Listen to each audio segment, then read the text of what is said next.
जय जय रघुवीर समर्थ। जिणे मक्षिका भक्षिली जाणिवेची, तया भोजनाची रुची प्राप्त कैची। अहम भावजा मानसीचा विरेना, तया ज्ञान हे अन्नपोटी जिरेना। जय जय रघुवीर समर्थ। श्रोता वक्ता श्रीराम समर्थ। जय जय रघुवीर समर्थ। श्रीराम। आपल्या सर्वांच्या हृदयस्थ वसणाऱ्या आत्मारामास साष्टांग प्रणिपात करून मनोबोध एक अंतरयात्रा हा श्री समर्थ रामदास स्वामी विरचित मनाच्या श्लोकांचा जो आपण अभ्यास करत आहोत, सज्जन हो, आज आपण त्यातील श्लोक क्रमांक 159 याचं चिंतन अभ्यासणार आहोत। समर्थांनी गेल्या श्लोकामध्ये श्रुती न्याय मीमांसके तर्कशास्त्रे स्मृती वेद वेदांत वाक्ये विचित्रे अशा पद्धतीने या 6 शास्त्रांचं, वेदांताचं आपल्याला एक प्रकारे मर्यादा अधोरेखित करताना एक अत्यंत महत्त्वाचं वाक्य सांगितलं की स्वयेशेष मौनावला स्थिर पाय। जिथं हा सहस्त्रमुखाचा शेष देखील मौन होतो, स्थिर होतो, मना सर्व जाणीव सांडूनी राहे। सज्जनो, हे असे श्लोक ऐकल्यानंतर कदाचित एखादा वेदांताचा अभ्यासक, एखादा या 6 शास्त्रांचा अभ्यासक म्हणेल, अरे आपण व्यर्थच याचा अभ्यास करतोय, कशाला वाचायचं, कशाला लिहायचं, समर्थांनी तर सांगितलं हे काही वाचू नका, असा त्याचा अर्थ आहे का? बघा, आपल्या समर्थांच्या चरित्राचा जर आपण नीट अभ्यास कराल ना, तर टाकळी येथं समर्थ ज्ञानोपासना किती प्रमाणामध्ये करत होते। पहाटे 4ला उठून नदीच्या पात्रात उभं राहायचं, गायत्रीचं पुरस्चरण करायचं, रामनामाचं पुरस्चरण करायचं, ते कधीपर्यंत? सूर्य माथ्यावर येईपर्यंत। तत्पश्चात माधुकरी मागून भोजन आपलं झाल्यानंतर दुपारी ते शास्त्राध्ययनाला बसायचे। समर्थांनी सर्व ग्रंथ जवळजवळ कंठस्थ केले। असं कुठलंही शास्त्र नाही जे समर्थांच्या दृष्टीखालून गेलं नाही। मग याचा अर्थ समर्थ आपल्याला कधीच शास्त्राध्ययन करण्याचा निषेध करतील असं मनामध्ये देखील विचार आणू नका। हे सगळं आपल्याला अत्यंत मिळालेलं खूप मोठं वैभव आहे, वेद वेदांत वाक्य। मग समर्थांना नेमकं काय सांगायचंय, काय आम्ही नेमकं करावं? आता हे काय करावं हे सांगताना समर्थांनी त्या काळच्या व्यवहाराला उचित असं एक उदाहरण दिलेलं आहे। बघा, जुन्या काळामधली घरं आहेत, जुन्या काळामधले हे वाडे आहेत, काही फार स्वच्छता, ड्रेनेज सिस्टम या गोष्टी त्या काळात नव्हत्या। त्यामुळे स्वाभाविकच माशांचं प्रमाण हे खूप जास्त होतं। मला आठवतं, आमच्या लहानपणी देखील माशांचं प्रमाण फार जास्त असायचं। फ्लाइंग माशा ज्या असतात त्या खूप जास्त प्रमाणामध्ये बाहेरील पदार्थांवरती बसलेल्या असायच्या, घरामध्ये डायनिंग टेबलवरती असायच्या। आता त्या मानाने त्यांचं प्रमाण देखील आपल्याला कमी झालेलं दिसतं।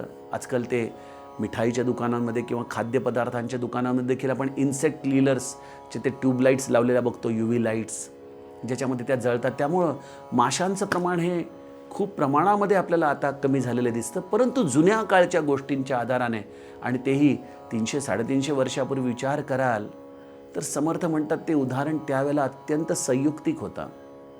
काय म्हणतात समर्थ? एखाद्याच्या ताटामध्ये खूप छान पंचपक्वान्न आहे, पुरणपोळी आहे, श्रीखंड आहे, बाकीचे सुंदर सुंदर भाज्या आहेत, भात आहे, आमटी आहे, सगळं काही छान आहे। आणि त्यांनी त्याचा छान आस्वाद घ्यायला देखील सुरुवात केली। पण काय झालं, खाता खाता एक माशी उडत उडत त्या अन्नाच्या घासावरती येऊन बसली आणि अन्नाच्या घासाबरोबर त्या व्यक्तीच्या पोटामध्ये गेली. पोटामध्ये माशी गेल्याची त्या माणसाला जाणीव झाली, पण तोपर्यंत उशीर झाला होता. ती माशी त्याने आपल्या आतमध्ये गिळली आणि गिळल्यानंतर त्याला मळमळायला लागलं. बघा, आपण हे नुसतं ऐकलं तरी आपल्याला मळमळायला लागतं. ज्या व्यक्तीच्या मुखात खरंच माशी गेली असेल त्याला कसं होत असेल बरं? अहो सोडा, आपण कधी कधी भोजनाला बसतो, छान भोजन असतं, पण नेमका आपल्या घासामध्ये एक भला मोठा केस येतो. सगळी अन्नावरची वासना उडून जाते बघा, मळमळाल्यासारखं होतं आपल्याला. समर्थ म्हणतात की ही मक्षिका त्याने खाल्ली आणि त्याला मळमळायला लागलं. मळमळल्यामुळं त्याला वमन झालं, म्हणजे खाल्लेलं अन्न काही त्याच्या पोटामध्ये जिरलंच नाही, ते सगळं उलटून पडलं. आणि ते वमन कोणाच्या उपयोगाचं आहे? कोणाच्याच नाही. समर्थ हे उदाहरण आपल्याला का देत आहेत माहिती आहे का? ही सगळी श्रुती वेद वेदांत वाक्ये विचित्रे, श्रुती न्याय मीमांसके तर्कशास्त्रे, स्मृती वेद वेदांत वाक्ये विचित्रे, हे एक सुंदर भोजनाचं ताट आहे. आता त्याला अन्न म्हटलेलं आहे. आता मला सांगा, अन्नाशिवाय मनुष्याचं जीवन आहे का? अन्न हे पूर्ण ब्रह्म आपण म्हणतो, म्हणजे वेद वेदांत हे सगळं काही मनुष्याचं पारमार्थिक जीवन आहे, आध्यात्मिक जीवन आहे. आता ह्या भोजनाचा तर आपण निश्चित आस्वाद घेतला पाहिजे, कारण ते आपल्या शरीराची गरजही आहे, त्यामध्ये आनंद देखील आहे. त्याप्रमाणे जन्माला आलेल्या प्रत्येक जीवाने या श्रुती न्याय मीमांसके तर्कशास्त्रे, स्मृती वेद वेदांत वाक्य विचित्रे याचा यथामती यथाशक्ती आणि काहीच नाही झालं तर सद्गुरू वचनांना प्रमाण धरून अध्ययन करावं. बघा, सद्गुरू वचन हे कधीच वेदांत बाह्य नसतं, कधीच या शास्त्रांचा अव्हेर करणारं नसतं, लक्षात घ्या. त्यामुळे जरी तुम्हाला ते अवघड संस्कृत वाचता येत नसेल, तुम्ही आपल्या गुरुची प्राकृत वचनं ऐका, वाचा, त्यामधून तुम्ही त्याचंच अध्ययन करत असता. मग असं अध्ययन करत असताना काय गंमत झाली, जसं त्या व्यक्तीच्या पोटामध्ये घासाबरोबर माशी गेली आत, त्याप्रमाणे असं अध्ययन करताना ज्याने अहंकाराची माशी गिळली, इथं खरी मेख आहे. अहंकाराची माशी ज्याने गिळली, मग त्याला काय झालं, ती अहंकाराच्या माशीला गिळल्यामुळं हे सगळं तो वाचतोय, खातोय, पण मळमळ सुरू झाली. मळमळ होणं म्हणजे काय? अहंकाराने मळमळतं, मळमळल्याने भ्रम निर्माण होतो, हे सगळं जग फिरतंय. त्याप्रमाणे अहंकारयुक्त वेदांताचं अध्ययन देखील भ्रम निर्माण करतं. आपण कोणतरी पंडित आहोत, आपण कोणतरी मोठे आहोत, किंबहुना आपल्याला आपल्या गुरुपेक्षा जास्त कळतं, आपल्याला सगळी शास्त्र मुखोद्गत आहेत. आणि बघा, समाज देखील अनेकदा अशा व्यक्तींना इतक्या प्रमाणामध्ये स्तुतीसुमनं करतं की कदाचित त्या स्तुतीसुमनांमध्ये तो हरवून जाऊ शकतो. आमच्या नाथांना काशीमध्ये जेव्हा भागवताचा त्यांनी 11व्या अध्यायावरचा स्कंद पूर्ण केला आणि जेव्हा सगळ्या पंडितांनी एक मुखाने त्याची प्रशंसा केली, तेव्हा सगळ्यांनी सांगितलं की नाथांसारखा संत होणं शक्य नाही, त्यांच्या इतका विद्वत्ता प्रचूर असा महात्मा होणं शक्य नाही. म्हणून हत्तीवरून नाथांची मिरवणूक काढण्याचं ठरलं. बघा बरं, प्रसंग अत्यंत गोड आहे. काशीसारख्या क्षेत्री हत्तीवरून नाथांची मिरवणूक काढण्याचं ठरलं. हत्ती मागवण्यात आला, पण माझ्या नाथांनी हात जोडून सगळ्यांना अभिवादन करत एकच सांगितलं की हे सगळं माझ्या गुरुच्या कृपेचं फळ आहे, हे माझं नाही. आणि म्हणून त्यांनी त्या भागवताला हत्तीवरती विराजमान केलं, जनार्दन स्वामींना तिथं विराजमान केलं आणि स्वतः मात्र त्या हत्तीबरोबर खालून जमिनीवरून चालत चालत या यात्रेमध्ये सहभागी झाले. सज्जनो, हे आहे विद्वत्ता प्रचूर व्यक्तीने मक्षिका ग्रहण न केल्याचं प्रत्यक्ष उदाहरण. आणि या उलट आपण जेव्हा एखाद्या अशा वेदांतावरती काहीतरी PhD करतो, डॉक्टरेट करतो, कुठल्या तरी एखाद्या ग्रंथाचं आपण अध्ययन करतो, त्या निमित्ताने मिळालेल्या सर्टिफिकेटचा आपण अभिमान धारण करतो, 4 लोकांना अगदी अभिमानाने ते दाखवतो, घरामध्ये शोकेस करतो आणि आपल्याला असं वाटतं की आपण त्यामध्ये मास्टरी मिळवलेली आहे. सज्जनो, ही आहे या वेदांताची, या 6 शास्त्रांची अभ्यास करताना अहंकाराची मक्षिका गिळल्याचं उदाहरण. म्हणजे याचा अर्थ कुठल्याही संताने ते अध्ययन करू नये असं सांगितलं नाही. माझ्या समर्थांनी स्वतःही केलेलं अध्ययन आहे. त्यामुळं अध्ययनाचा कधीच अव्यय नाही आहे. अध्ययनाची प्रक्रिया काय आहे, अध्ययन कशासाठी करायचं आहे, ह्यावरती मात्र नक्कीच विचार केला गेला पाहिजे. का वाचायचं वेदांत, का वाचायची ही 6 शास्त्र? कारण ते ईश्वरीय तत्व किती अंगानी या ऋषीमुनींनी अभ्यासलं, किती पद्धतीने या ईश्वराचे श्वास आम्हाला त्याची अनुभूती देऊ शकतात. आणि त्या वेदांताला आपण एक आपला पांथस्थ या रूपाने जर स्वीकार केला आणि त्या पांथस्थाप्रमाणे त्याच्या चिंतनामध्ये आपण पडून राहिलो, तर सज्जनो, या भगवंताच्या श्वास निश्वासामध्ये तो आदिपुरुष देखील आपल्याला सापडू शकतो, निश्चित सापडू शकतो. पण माझं ध्येय त्याला प्राप्त करणं आहे, ना की त्या वेदांतांचा आधार घेऊन जगाला प्रभावित करणं आहे, ना की त्या वेदांताचा अभ्यास करून एक प्रवचन करणं आहे. कारण तो शब्दाचा प्रांतच नाही. पण मनुष्य हा हे सगळं समजून उमजूनही त्या अहंकाराला बाजूला ठेवू शकत नाही. कारण माशांचं प्रमाण फार झालेलं आहे. खरोखर माशांचं प्रमाण फार आहे या परमार्थाच्या क्षेत्रात. न जाणे कुठली मक्षिका येईल. कोणाला स्वतःच्या विद्वत्तेची मक्षिका गिळावी लागेल, कोणाला आपण किती सुंदर प्रवचन करतो, आपलं प्रवचनामुळे लोक किती मंत्रमुग्ध होतात याचा अभिमान होऊ शकेल, कोणाला आपल्या रूपाचा अभिमान होऊ शकेल. बघा, आजच्या काळातही मी बघतो अनेकदा कथावाचक मंडळी किंवा काही संत मंडळी इतके नटून थटून या व्यासपीठावरती बसतात. म्हणजे नेमकं काय सिद्ध करायचं आहे? तेज तर वैराग्याचं हवं ना, का तेज मेकअपने आणलं पाहिजे?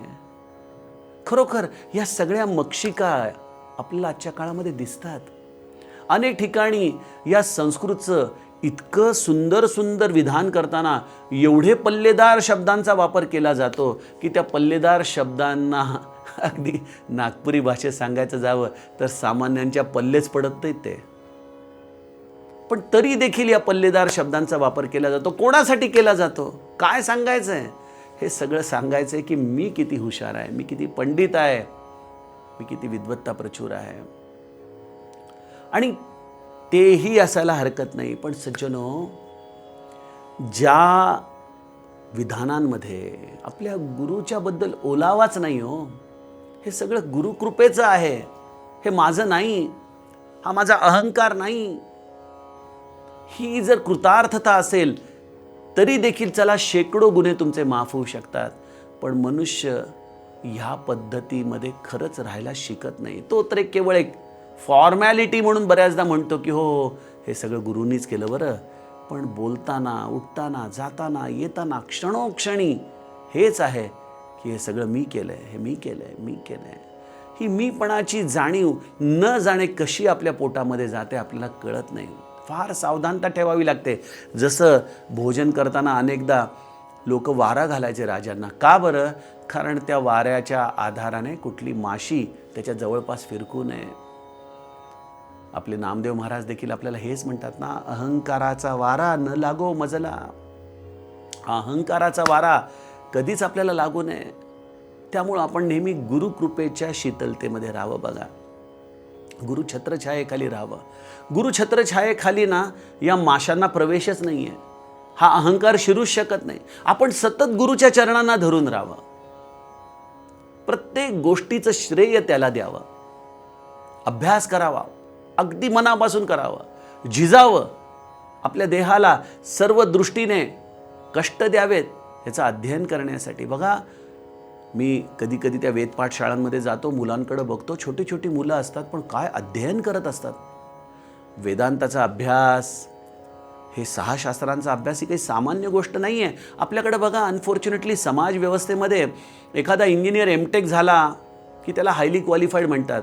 पण एखादा वेदशास्त्र पाठशाळेमध्ये जर शिकत असेल तर मग काय तुम्ही भिक्षुकी करणार का? यापुढं काय करणार नेमकं?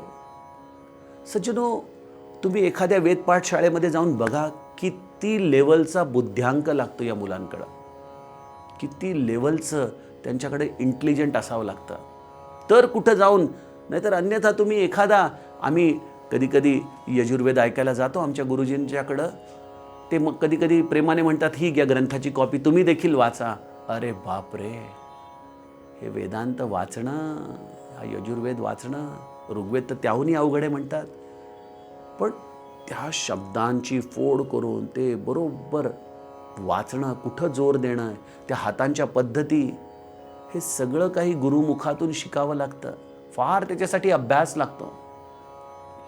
हा अभ्यास करण्यासाठी फार झिजवावं लागतं स्वतःला. मला वाटतं हे सगळं करावं. किंबहुना अशा घटकांना समाजामध्ये प्रोत्साहन दिलं गेलं पाहिजे. आम्ही सनातन म्हणणाऱ्या मंडळींनी वेदपाठ शाळांना विशेष सहकार्य करावं.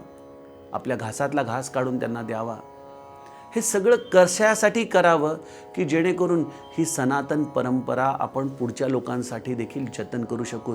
असे पंडित पुढच्या काळासाठी देखील तयार होत राहतील. पण या पंडितांना देखील हेच सांगणं आहे की हा वेदांताचा अभ्यास करत असताना तुम्ही सतत गुरुनिष्ठ राहा, गुरुचरणांचा आश्रय घेऊन राहा. या वेदांताने कधी शुष्क होऊ नका. तुमच्या डोळ्याची नमी कधी कमी होऊ देऊ नका. वेदांत वाचत असताना अश्रूंच्या धारा लागल्या तर आहा, हे तर ज्ञानाचं केशर कस्तुरीचं मिश्रण होऊन जाईल. खरोखर ज्याचा अहंकार संपला असे नाथांसारखे पंडित हे विरळाच. अन्यथा आपण या समाज व्यवस्थेमध्ये बघतो की जेवढं ज्ञान तेवढी भावामध्ये आपल्याला घसरण झालेली दिसते. जेवढं ज्ञान तेवढा अहंकाराचाच आपल्याला वारा त्याच्या आजूबाजूला घुटमळताना दिसतो. जेवढं ज्ञान तेवढी त्याच्या पोटामध्ये असलेली मक्षिकाच आपल्याला दिसते. आणि मक्षिका पोटामध्ये गेल्याचं एक लक्षण तुम्हाला सांगतो. बघा सज्जनो, ज्याच्या सान्निध्यामध्ये गेलं असता आपल्याला समाधान मिळत नाही, असमाधानच मिळतं. जयाचे निसंगे समाधान भंगे, अहंता अकस्मात येऊनी लागे. तया संगतीची जनी कर्ण गोडी, जया संगतीने मती राम सोडी. बघा, बऱ्याचदा अशा पंडितांच्या जवळ आपण गेलो ना की फार इन्फिरियरिटी कॉम्प्लेक्स येतो आपल्याला. अरे बापरे, आपल्याला त्याच्यातलं काही माहिती नाही. ते ज्या शास्त्रांची नावं घेतात ती देखील आपल्याला माहीत नसतात. मग त्याच्या आतमध्ये काय लिहिलं ह्याचा तर प्रश्नच नाही. अशा लोकांच्याकडे गेल्यानंतर आपलं कित्येकदा समाधान भंगतं. आपल्याला वाटतं काहीच केलं नाही आपण आपल्या आयुष्यात, काहीच माहीत नाही आपल्याला. पण सज्जनो, ज्याला एक रामनाम कळालं त्याला सगळ्या वेदांताचं मर्म कळालं. बघा, त्या रामनामामध्ये ज्याची जिव्हा निरंतर रंगली त्याला आणखीन कुठल्या शास्त्राध्यानाच्या आधारे रंगण्याची गरज नाही. ही रामनामाला पुष्टी देणारी अवस्था आहे. त्या वेदांचं मर्म जाणण्याची अवस्था आहे. म्हणून तर जगद्गुरू म्हणतात ना की वेदांचा तो अर्थ आमासाची ठाव. अरे कसा ठाव? कारण रामकृष्ण हरी, रामकृष्ण हरी, रामकृष्ण हरी. निरंतर त्या वेदाध्ययनाचं मर्म ज्या जगद्गुरूंनी जाणलं त्याची किल्ली आहे नाम. मग मला असं वाटतं की जर अहंकाराचा वारा आपल्याला कधीच लागू नये असं वाटत असेल तर आपण गुरूंनी दिलेल्या साधनेचा आश्रय घ्यावा. बघा, रामनामाचा आश्रय घ्यावा. आणि ते रामनाम घेणाऱ्याला देखील एक सूचना आहे. अनेकदा मी बघतो मंडळी, कधी कधी दासबोध, मनाचे श्लोक आपण कोणाला म्हटलं ना, अहो तुम्ही ऐकता का? सध्या दररोज झी 24 तासवर असतात. नाही, आम्ही नाम घेतो, आम्हाला याच्यातला काही अर्थ कळत नाही, आम्हाला काही जाणून घ्यायचं नाही, आम्ही फक्त नाम घेतो. कित्येकदा नामाची देखील ही संकुचित अवस्था आहे. मी नाम घेतो, मी नाम घेतो, हा देखील अनेकदा अहंकाराचंच आपलं कारण ठरू शकतं. सज्जनो, अहंकार तुटलेली वेगळीच असते व्यक्ती हो. तो सगळ्याचं स्वागत करतो, तो कशाचाच अव्यय करत नाही. पण तो इतका साधननिष्ठ असतो की प्रत्येक गोष्ट ऐकताना आपल्या साधनेच्या गाळणीतून त्या गोष्टीला तो जाणून घेत असतो. तो कधीच कुठल्याही शास्त्राचा निषेध करत नाही, परंतु या प्रत्येक गोष्टीचं मर्म तो आपल्या हृदयामध्ये जाणतो. आणि हे त्यालाच कळतं ज्याला आपल्या अहंकाराचं विसर्जन करता येतं, ज्याला ही मक्षिका कधीच आतमध्ये जाऊन खाल्लेल्या अन्नाचं वमन करायला लावत नाही. असं हे विलक्षण अहंकाराच्या विसर्जनाचं शास्त्र समर्थ आपल्याला सांगत आहेत. यातील पुढील श्लोकाचं चिंतन आपण उद्याच्या सत्रामध्ये करूयात. जानकी जीवन स्मरण. जय जय राम.